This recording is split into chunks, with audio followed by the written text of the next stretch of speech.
Hello, I'm Kelly McFarland, and you're listening to Diplomatic Immunity from the Institute for the Study of Diplomacy at Georgetown University. Welcome to the third episode of our summer series, where today I'm delighted to talk with professor and author Amitav Acharya about his recent book, The Once and Future World Order: Why Global Civilization Will Survive the Decline of the West. My friends, I want to talk to you today very simply about government. I also believe that events in Iraq have reminded America of the need to use diplomacy. This is not a time to undercut our diplomats. Amitav is the UNESCO Chair in Transnational Challenges and Governance and Distinguished Professor at the School of International Service at American University in Washington, D.C. Previously, he was a professor at York University, Toronto, and at the University of Bristol in the United Kingdom. His essays have appeared in International Organization, International Security, International Studies Quarterly, the Journal of Asian Studies, Foreign Affairs, and he has also written op-eds for the New York Times, the Financial Times, the Washington Post, and many others. His most recent book was published in April 2025, which we'll talk about now. Find a link to the book in our show notes. Let's listen to the conversation.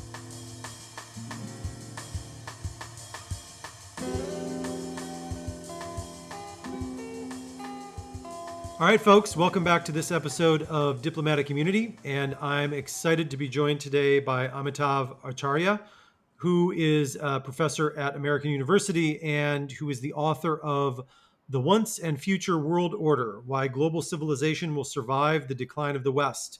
Amitav, thanks for joining us. Happy to have you here. Thank you. Thank you very much for having me.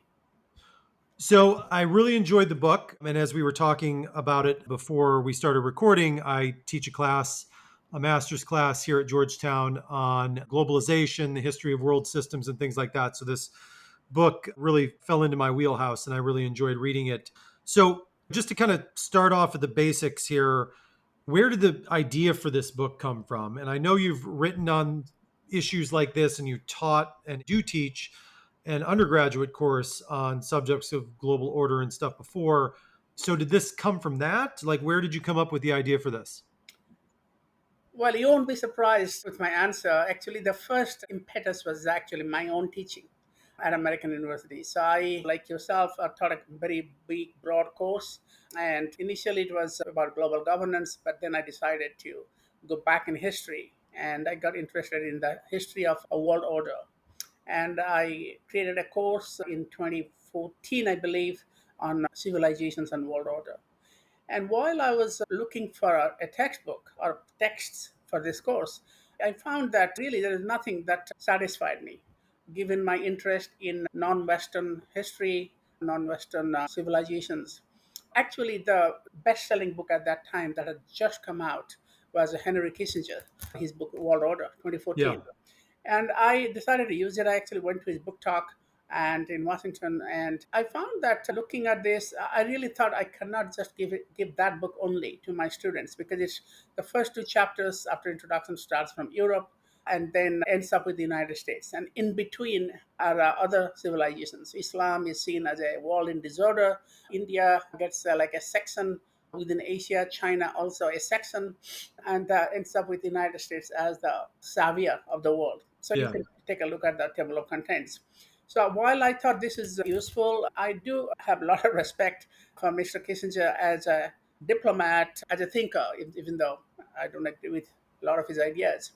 But I thought I cannot just give that to my students. In the 21st century, when we're talking about a really multicultural world and our student body is multicultural, I need to really bring in other civilizations Right. and give them kind of recognition on their own right. So that's why I decided to write up a text, bring in a lot of different writings from different scholars to create a text that will really give a more holistic global picture of a world order. And that's basically the genesis. A lot of lecturing, interaction with my students. This is the first year seminar course. And that got me going. It, of course, took a long time before I got all the ideas. And now it's 2025. So that was more than a decade ago that I started on this project. The second reason for doing this was to follow up on some of the work I was already doing. As you mentioned, I have written on world order before.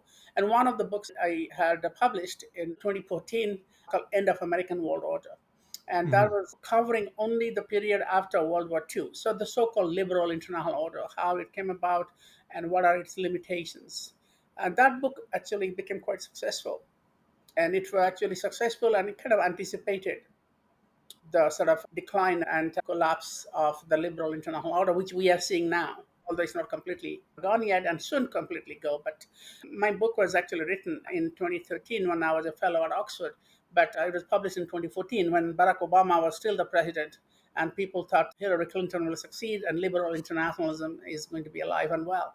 And I titled my book End of American World Order. Basically, the back of the book said the liberal order is over. So, because I saw the end of the liberal order as having nothing to do with the current president, and that could include Trump. Trump was not on the horizon at that time as a presidential candidate. But I thought it was because of what is happening in the rest of the world, the rise of China, rise of India, the assertion of the global south, post-colonial countries, the changing nature of multilateralism, rise of regionalism. So that's the long-term factors that will actually already creating a terminal crisis in the liberal order.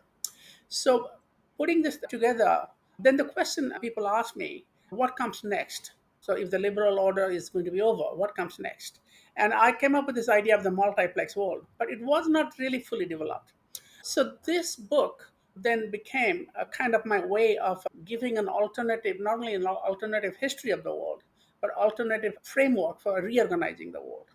And to do that, you need to, first of all, answer two questions. One is who makes world order? Is it the United States? Is it the West? Because that's what the assumption behind the liberal order was.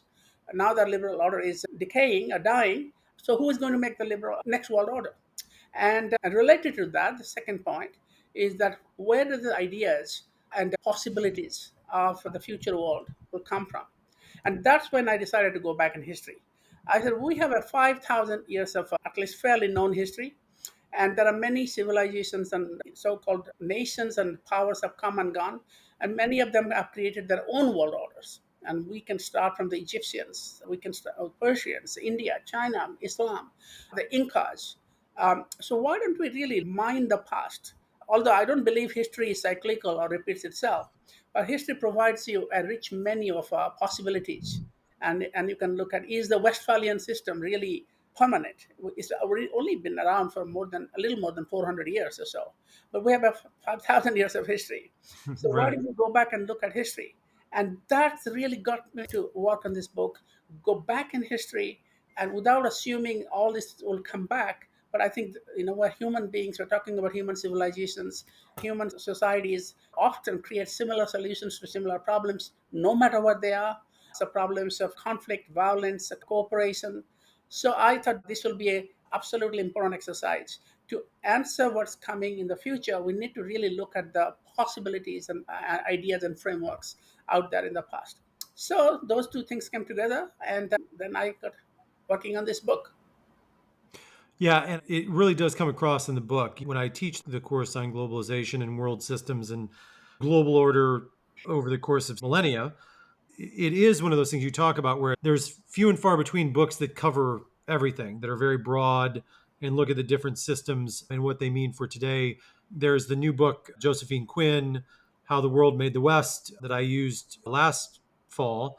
But yours does sort of similar things, but then you really interrogate the liberal international order more and the American led system more, and then actually talk about the possible way forward. And those are things that she doesn't necessarily do. And to completely agree with you, there's been in the West a preference, a view of only looking at like Rome and Greece and the West and not taking into consideration other world orders and systems throughout history. And that's to our own detriment, right? If you don't study all these different things, you don't understand what other current competitors are looking at and thinking about. So I found it very useful. But before we get into some of the other specifics from the book, you make three big claims in the book. Can you quickly tell us what are those three claims?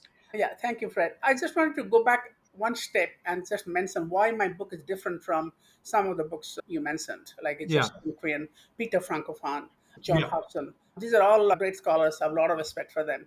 But this book is broader. because it really brings in also the pre-Columbian Americas. It's not just about the Silk Road, or it's about the Eurasian connections. It's about the whole world. And also, in some ways, it's 5,000 years, not 4,000 years.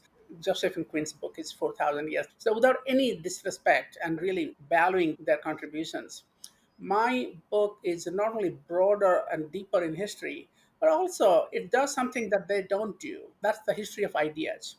So a lot of the other books had talk about diffusion of technology, who got gunpowder from who, paper making, trade connections. Mine is actually in many ways ideas of world order. What is world order? How different civilizations developed, the philosophical and political notions of world order. And so that's really what is a significant value added of this book. It's much more global, much more comprehensive, and it specifically teaches out ideas while not ignoring technology. Now, about the three claims. I think I'm not sure which three claims I would emphasize, but irrespective of what you see in the book, in the conclusion, there are also three claims. But let me just tell you what I think. And the book has been published now, and I have given some book talks. And now I can also look back and say, what are the three biggest claims in the book?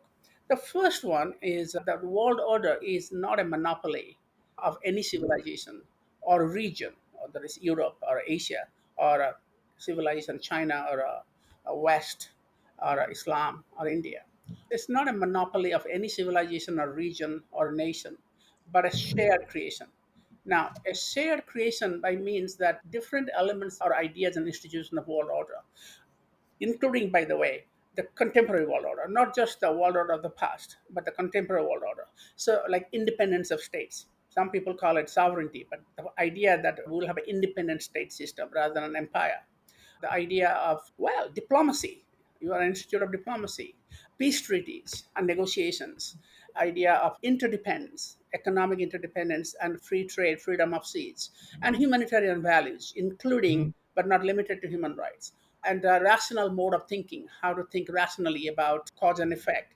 Now, all these things have come from multiple civilizations, Right. often before the rise of the West in the 16th century onwards. And those will be going back to not only Egypt and Sumer, but also Islam, China, India, and some of them from pre Columbian civilizations. Africa plays a big role. So I found that really fascinating. And this is something that didn't come to me in the beginning of the book. It came as I was writing. So it's, in Yeah. some ways, it's an empirically derived argument that was not there in the beginning because I didn't know what I was getting into in the very Right. beginning. But then I said, hey, we emphasize differences a lot more than similarities. And we emphasize the competitive creation of world order than through shared ideas and diffusion of ideas. But not all of them are diffusion from A to B. Some of them are independently developed, but across different civilizations. For example, some of the ideas of empire were developed, say, by the Incas in Peru. About the same time, they were developed in India, but there was no connection between India and Peru. So I found that really fascinating. And that's the shared creation of world order, either through diffusion or through independent innovation, but somehow coming together with striking similarities, also differences, but more similarities than we give recognition to. So that's the first argument. Mhm.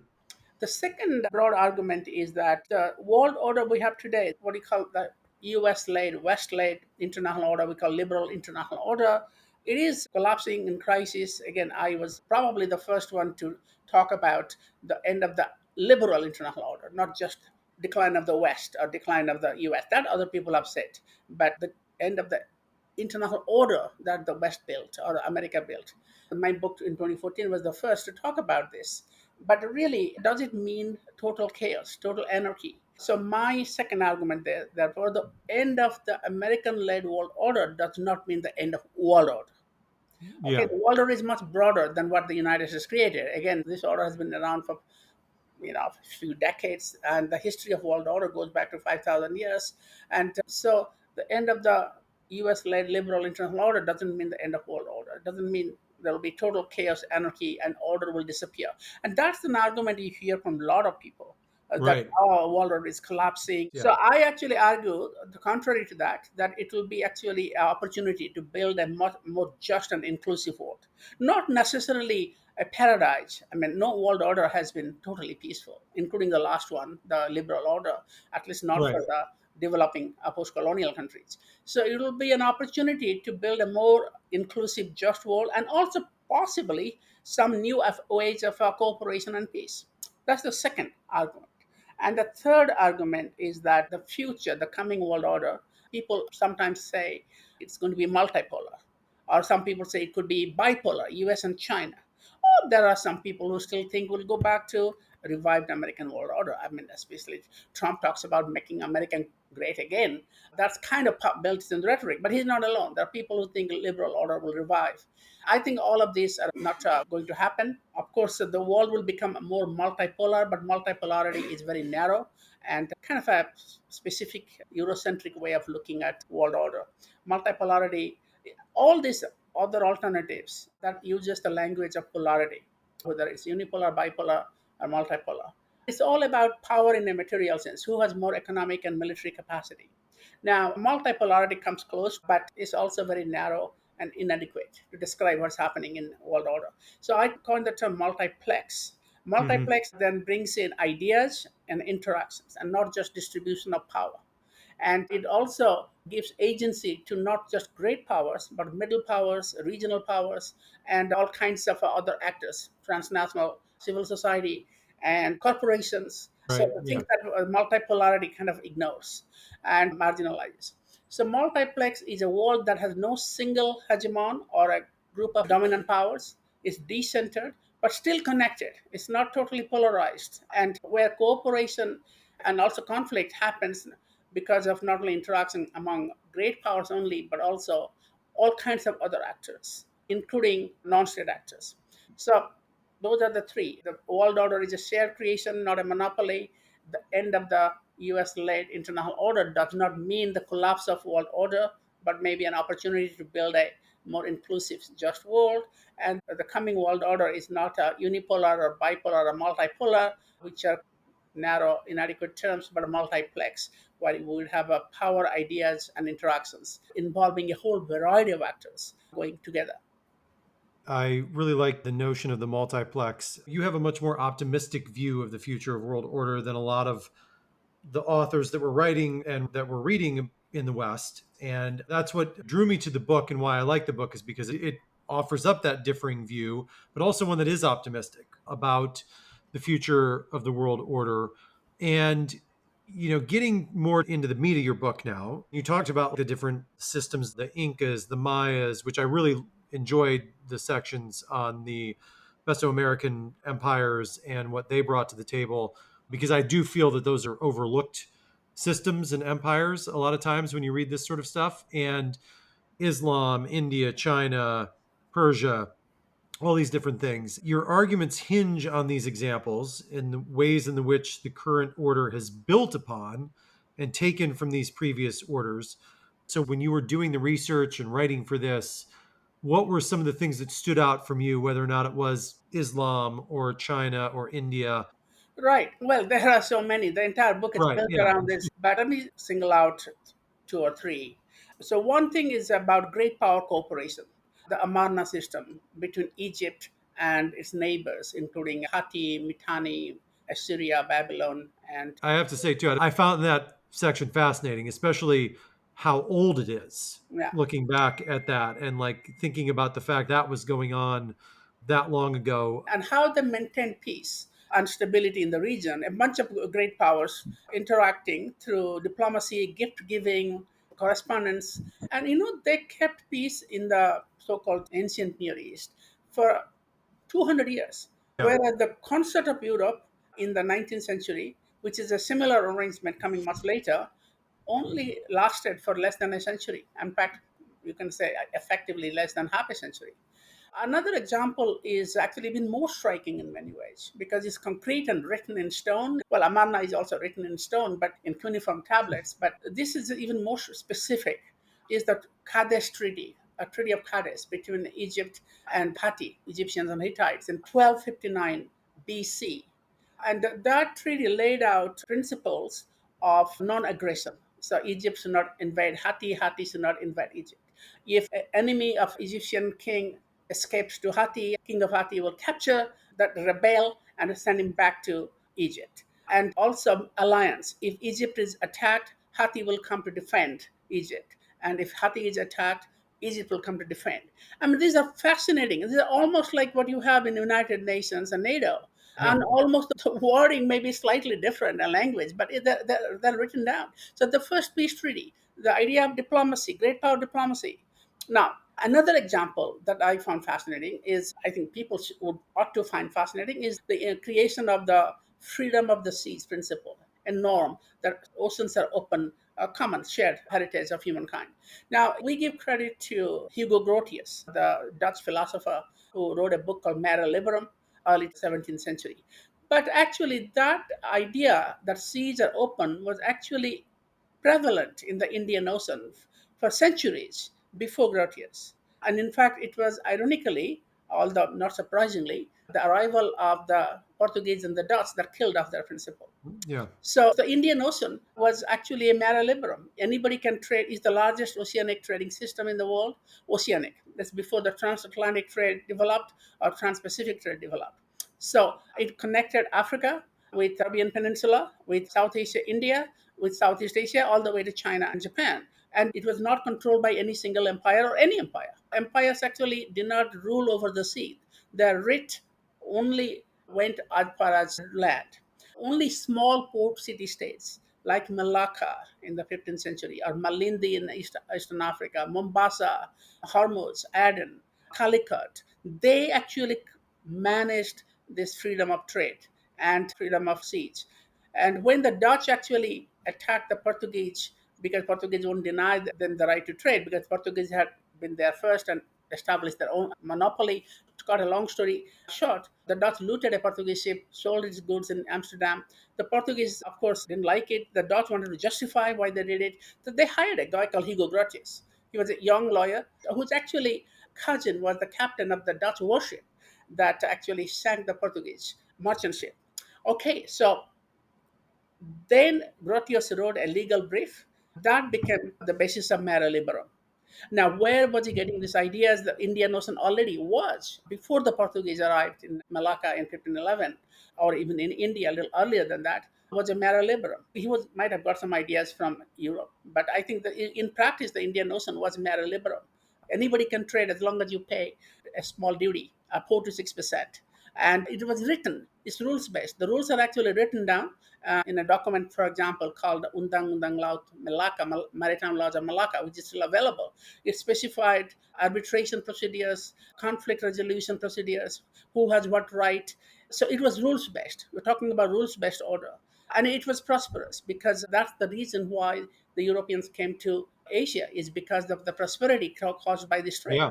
So that's another example. So we give false credit to Grotius, get some credit, but Grotius ended up defending the Dutch East India Company, which ended up establishing its own even bigger monopoly than the Portuguese. And when they did that, the Asian rulers, there was a one Asian ruler in Makassar who said, God created the land and the sea, and the land he gave to men, and the sea he left in common. And we have never had this situation. We've never heard that anybody could control the sea. So, the second example. So, you can have the humanitarian principles. If you look at, for example, ancient India and compare that to the Code of Manu. Manu was one of the lawgivers of India, like Hammurabi in some ways, much earlier. Yeah. And look at his text, his code, legal code. Compare that with the Geneva Convention. There's striking similarities. Yeah. Geneva Conventions after World War II, this is in the first century, don't harm civilians. If a soldier has lost weapons or dismounted, do not attack the soldier. Do not attack soldiers who are sick or wounded in battle. All these principles of humanitarian treatment, prisoners and non combatants, don't use poisonous weapons. Those things were written down, and that's available. The text is available. So again, the humanitarian principles or the idea of just war, also you can find ancient civilizations. And you can find something similar. The Inca Road is actually pretty spectacular, very comparable to the Silk Road except that it went through much more challenging terrain and mountains. The Inca Empire developed a very decentralized way of governing, similar to the Persian Empire, similar to, in some ways, to the British Empire. And empires are foundations of world order. And then you can also talk about even human rights, some of the early forms of human rights. King Ashoka of India talk about how the judicial magistrates of a state must ensure that nobody is imprisoned wrongly or given false sentences for not doing any crime. Because they said a lot of these things happen, innocent people are often imprisoned, and we should make sure the king protects, the laws of the land protects these people, that nobody should be punished for a crime he or she didn't commit. And this was written again in stone and read out to people from time to time, those people who are illiterate, and that's like 3rd century BC. So it may not be human rights in a 21st century sense, but it is a proto-human rights. So another key point here is that many of these ideas developed in some early, maybe imperfect forms, okay, but that doesn't mean they don't matter. Just like we think Athenians invented democracy, but we know that Athenians didn't invent democracy the way we have democracy today. Right. Only a very limited number of people could vote. Only you have to be a male, military service citizen to vote.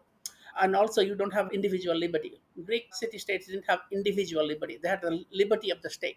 For them, liberty meant protecting the polis against each other or from outsiders like Persia. But individual liberty didn't exist in the way we have. But we give credit to Athens for inventing democracy. Very imperfect, but still consequential. Why don't we give similar credit to other imperfect and consequential origins of ideas of world order? And by the Yeah. way, some of them are actually not that imperfect. I think the humanitarian just war tradition was actually more developed in those days in ancient India than today in the Geneva Conventions. So you bring up a good point with the Athenian democracy and other orders that we find to be more imperfect and don't look at as examples moving forward. And the West gives a lot of credence to ancient Greece, ancient Rome, and that's what we always harken back to and think about when we think about order and democracy and the way forward and the origin story, if you would, of the West and Europe and then America. So you mentioned that, and you mentioned other orders and giving them their proper due. You talk about in your book this idea of the Greco Persian myth that gets at this. Can you briefly explain what is that? This idea of the Greco Persian myth that you talk about, I think, does a really good job of getting at one of your main overall arguments about giving too much credit, credence, whatever to this thing and not looking at the possibilities that came from this other thing. Yeah. No, thank you. That's a great question, and you're absolutely right. That is kind of central to my argument. So, what we see here is epistemic double standards, kind of hypocrisy. So, we give a lot of credit to the Greece and don't give enough credit. In fact, we go the other way in recognizing what other civilizations have done. There are many aspects to it, but in many ways, the West considers ancient Greece and ancient Rome as kind of the ancestors of Western civilization. So, in that sense, whatever happened in Greece and Rome, especially the Roman Republic, considered as the forerunner of modern Western ideas of liberty, justice, rationality, and rules based interaction. Now, I think there are a lot of exaggeration there. The Greeks are no doubt very creative, very brilliant. They didn't see themselves as Western or European, they saw themselves as Greece. But Greece is at best a Mediterranean civilization with Asiatic foundations. Yeah. Because a lot of the ideas they got initially in art, in science, astronomy, mathematics, even alphabet came from Asia or Egypt, Sumer, Babylon, and other Asiatic parts. We just sometimes recognize, but most of the time ignore it. But even more important, we vilify Persia. We think Persians are cruel. It's like the other end of Greece. Greeks are creative, Greeks are rational, Greeks are just and benevolent. Persians were cruel and despotic. So the epitome of what's evil and bad. And that contrast is really overplayed. And it's actually wrong, factually wrong. So, for example, Who was more cruel? Well, you think Persians were more cruel when they fought the war, but the Greeks had the Melos, the Million Massacre, Yeah. where Yeah. Athenians killed all the males of Melos, which is the ally of Sparta, and took all the women and children as slaves. So what is noble about that? So both civilizations are capable of cruelty and benevolence. Many people don't realize that Persians actually gave more space to their citizens than Greeks. Actually, there are many cases of Greeks preferring to work for Persia than for Athens, because the Athens were always bullying them, dominating them, demanding this and that. The Persians gave them space. So Themistocles, who was the hero of the Battle of Salamis, one of the Greco-Persian wars where the Greeks defeated the Persians, he actually was ostracized, exiled from Athens, and he went to work for the Persian emperor and became governor of the province. There are many other examples. We think the Persians never allowed science and technology to flourish, but they did. When after Persians conquered Anatolia, Miletus, one of the centers of science and philosophy, continued to flourish. And Persians never interfered in any of this. In fact, they were very happy to work with the Greeks, except when the Greeks rebelled against them. And in many ways, also, the Greeks actually benefited from Persian rule because the Persians underwrote the independence of many Greek city states who are being challenged by Athens. So Mhm. The Persians actually supported the independence of Greek city states that are under the predatory attack or predatory design of Athens. So they also developed this idea of the king's peace, the framework after the Peloponnesian War, which underwrote the stability of the Greek city-state system. So we have seen many examples where Persians actually were more fair, more tolerant of different nationalities, including the Jews, and gave more space to people of different nationalities. They were the first truly multinational, what we call universal empire, well before the British created it. So why don't we give them some credit? We have some, they're both the Greeks and Persians can be cruel and benevolent at the same time. But in the common popular culture, in the history books, classics, we vilify Persia and we glorify Greece, almost to an extreme point. And Yeah. that's what we need to, that's an example of how the contemporary Western centrism or eurocentrism came about. Yeah. And to that point, you talk about your vision of the rise of the West and how it differs from, but also relates to, in some aspects, other scholars' views. And I think this is an important part of the book because there's other books that you mentioned, whether or not it's Sven Becker or others that talk about when did the rise happen of the West, why did it happen, things of that nature. Some of them talk about that, but you bring it in relation to this broader argument and talk about your vision of the West and how it differs from others in some ways. So, how does yours differ from other scholars, especially in the ways that speak to what your main arguments are about, like the hypocritical view, the Eurocentric view, that ancient Europe or Greece or Rome are really the only civilizations that you should look at for how to run the world moving forward? Very simple answer is that I don't believe in this West versus the rest division. I think this idea of the West is very artificial, very modern. It has acquired through the 19th century, 20th century, not only an ideological meaning, but also a sense of racial, intellectual, even physical and political superiority. Yeah. And it was never like that. In the ancient period, you had regions. You had Europe, you had Asia, you had Africa. But the idea that Europe was racially and culturally superior over the entire rest of the world did not exist. Of course, every civilization considers itself as superior to others, but the idea Right. of a Yeah. entity, a powerful entity called the West, did not exist as a racially, intellectually, and culturally superior entity. And the idea of the global South or the rest is also very recent. But you have to understand that it came as a reaction against the Western hubris, and also colonialism and imperialism led to anti-colonial struggles from which the idea of the rest, and later after World War II, the idea of third world and global south emerged. To me, both are artificial concepts, both are unhelpful, both are polarizing. A lot of the conflicts in the world are caused or legitimized because of this West versus the rest. And where I disagree with either traditional Western apologists, or even the most extreme apologists for the third world or global south, is that they sort of essentialize, they sort of juxtapose too starkly the West versus the rest division. Right. The purpose of the book is to get rid of that. And how do you do that? You can't do that simply through movements or institutions. You have to educate people. And one of the reasons why we have this division is because of our prejudice and ignorance. A lot of people don't know, as you put it, the other civilizations are capable of creating world orders or contributing to a shared Mhm. notion of world order. And when I teach this course, my students are dumbfounded that we didn't know that. I have the same reaction in the course I teach. And honestly, I didn't also know a lot of these things 15 years ago. Yeah, Because I same was never here. taught these Yeah. things. Yeah. My textbooks never told me. And I used some of the same textbooks, Yeah. even though I was educated in India. We had similar textbooks, and later in the West. What is missing here is a mutual respect. And why it is missing is because we only know so much about the good things the West did, the alleged backwardness, instead of despotism and the inferiority of the rest.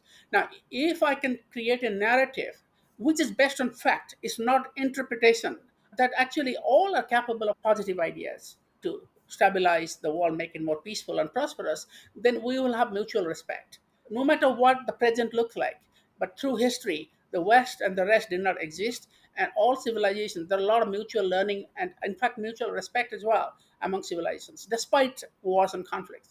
And once you bring it in, and then that kind of in the classrooms of the United States, you will see my last chapter. I talk about what we teach in the classrooms in the West, including in our field, international relations. Once people are aware of it, it's up to them to accept or not accept, but at least they have a source in one single source to know. Then they will actually have more respect. So I cannot change the world by leading a social movement or becoming the UN Secretary General or leader of a nation. But in my classroom, I can create a body of knowledge that will create this sense of mutual respect, which is another reason why I interacted mostly with my first year students, because they're fresh out of school and they just tell me, oh, we never were taught in this in the school. Yeah.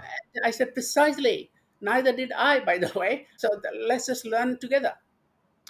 Yeah, and that's one of my main goals as a historian is students don't know what they don't know and we don't know what we don't know. So, getting that knowledge out there to people and then they can do with it what they want, but they can't Exactly. say that they didn't know one way or the other or they were ignorant of something. That's why it's so important, I think, to look at different authors, different histories than you're used to getting your high school history class, because it is still a very Eurocentric view of the world. As much as that makes us feel good about ourselves, I don't think it helps us in moving forward and deal with the moment that we're going through right now. So I've got two more questions Yeah. that I want to talk to you about this idea about making us feel good. There's a lot of rhetoric around the greatness of the American led international order, the notions of the end of history from 35 years ago. There's no better place to go, and the American led system's the best that's ever been, and it's so different from other systems. But you don't see it that way. What do you say about the American led international order in your book, and why don't you see it as something drastically different than what has come from in the past? So here is the big difference between what I say and what normally you hear. When we talk about this idea of American-led international order, we only start from 1945, a little bit earlier, Woodrow Wilson, after World War One.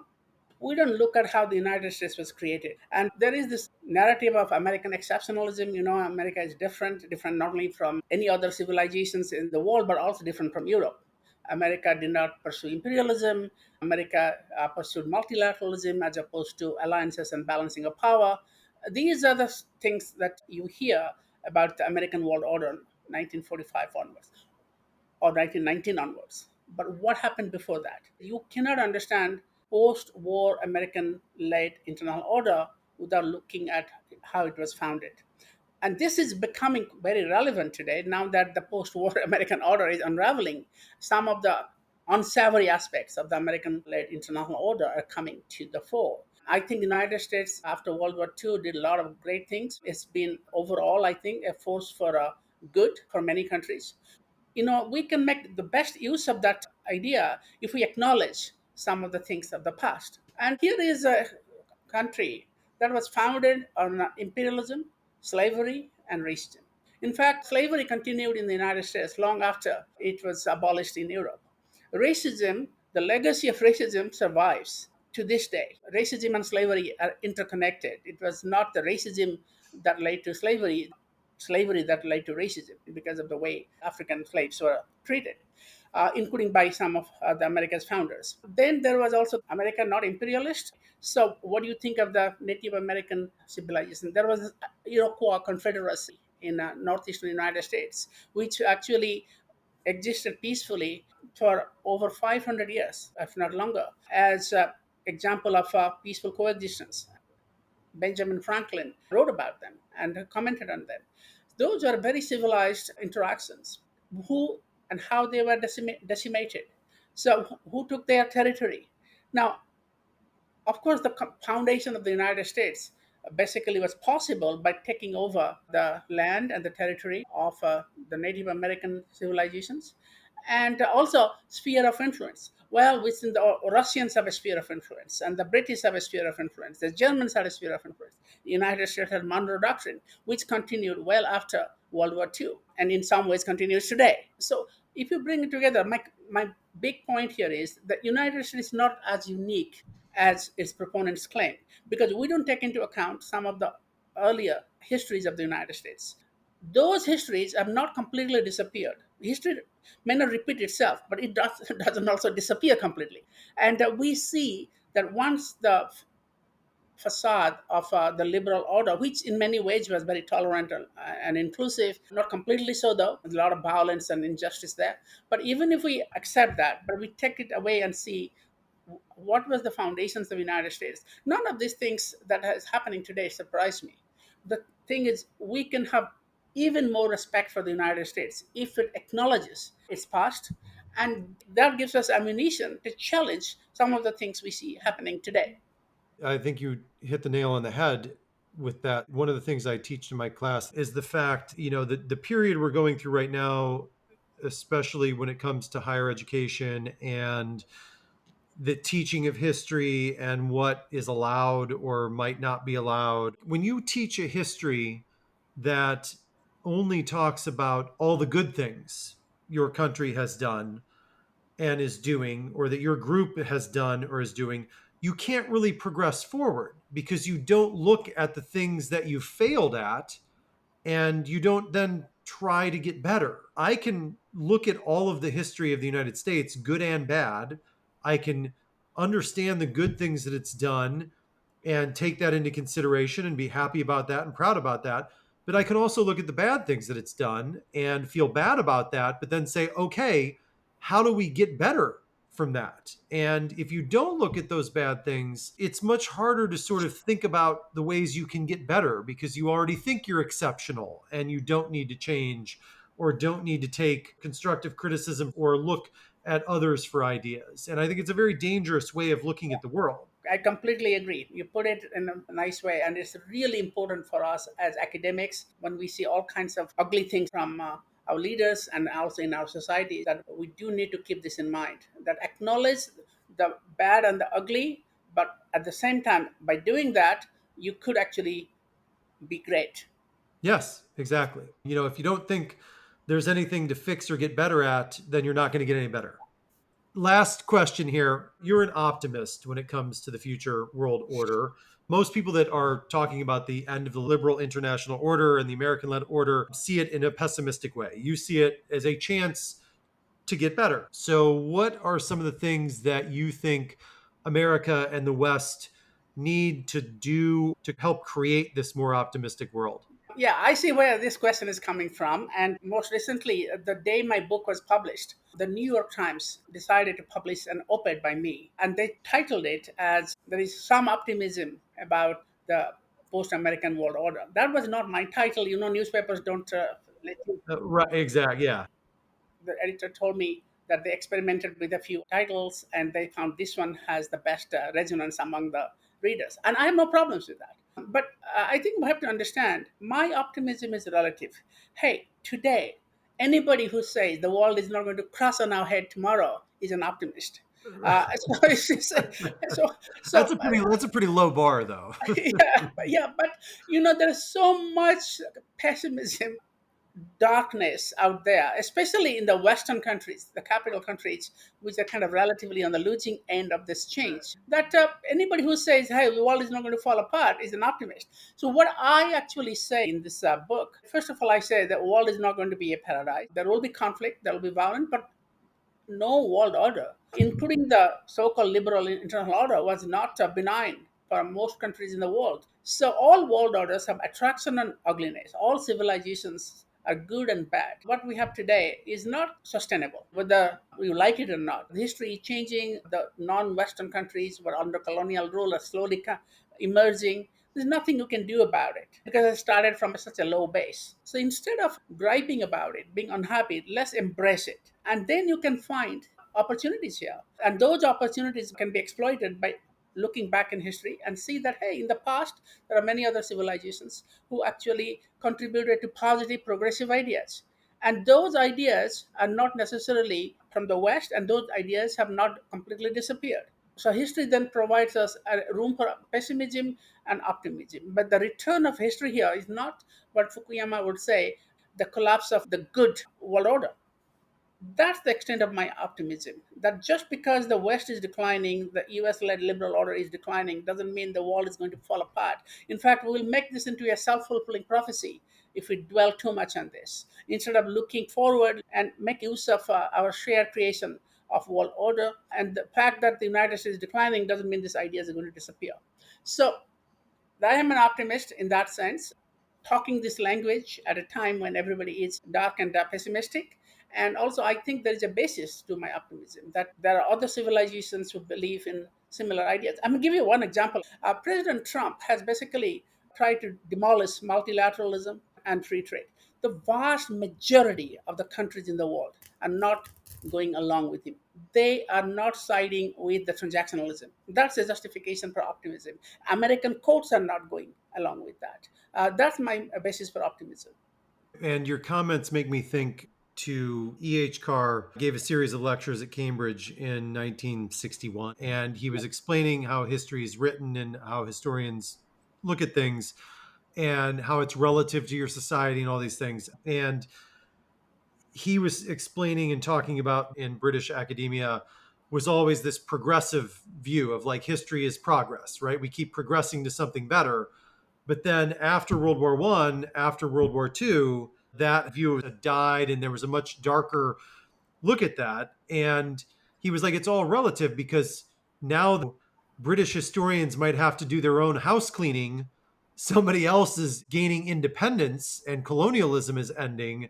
So it's progress to them, right? So it's all how you view things and how you look at it and not looking at it through this negative prism of it's we're going down, they're going up, so it's bad. It doesn't have to be that way. Yeah, my philosophy of history is that I don't think it's cyclical. I don't think at the end of a particular page of history, as we see today, means that everything is going to collapse. Hey, 20 years ago, 30 years ago, we used to think everything is going to be nice, and that's wrong. So, in that sense, history educates us, even if it doesn't repeat itself. It shows us possibilities, and Right. you can derive both positive and negative sort of futures out of it. I see there is no reason to be totally pessimistic in the way many people right now are caught up with. All right, Amitav, I could have this conversation for another 3 hours. I really appreciate it. Really enjoyed the book. I highly recommend folks get out there and pick up a copy of The Once and Future World Order. Thanks so much for joining us. Thank you. This is a great conversation, and I look forward to hearing it. Thanks again to Amitav for his time and thoughts, and thank you for listening to this episode of Diplomatic Immunity. This show is produced by Freddie Melanson and Theo Malhotra. Thank you to the Carnegie Corporation of New York for their support for this podcast. Be sure to check out any episodes you may have missed via our website. Please rate, review, and follow this podcast wherever you listen, and tell your friends and colleagues to come find us on Apple Podcasts, Spotify, or anywhere else they listen. Follow us on Twitter @GU Diplomacy and visit our website isd.georgetown.edu to learn more about our work. I'm Kelly McFarland. Until we meet again.